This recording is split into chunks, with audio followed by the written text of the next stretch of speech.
ومن الناس من يجادل في الله بغير علم وهدى ولا كتاب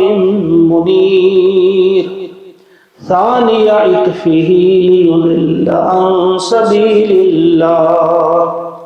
له في الدنيا خزي ونذيقه يوم القيامة عذاب الحريق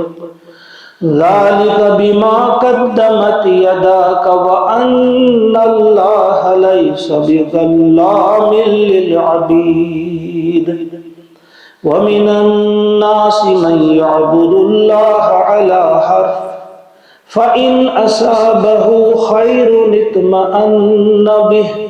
وإن أصابته فتنة انقلب على وجهه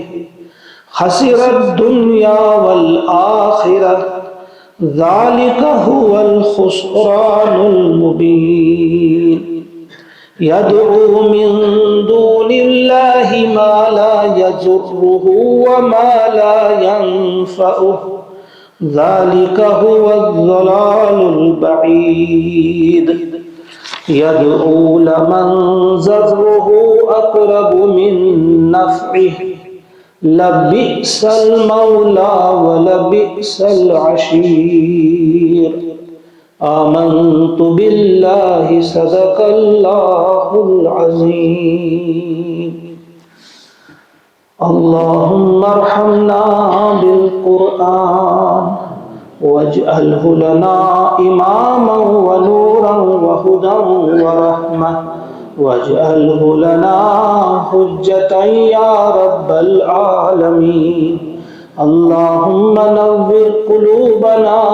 بنور القرآن وزين أخلاقنا بزينة القرآن واملأ صدورنا بروح القرآن ربنا تقبل منا إنك أنت السميع العليم آمين ثم آمين السلام عليكم ورحمة الله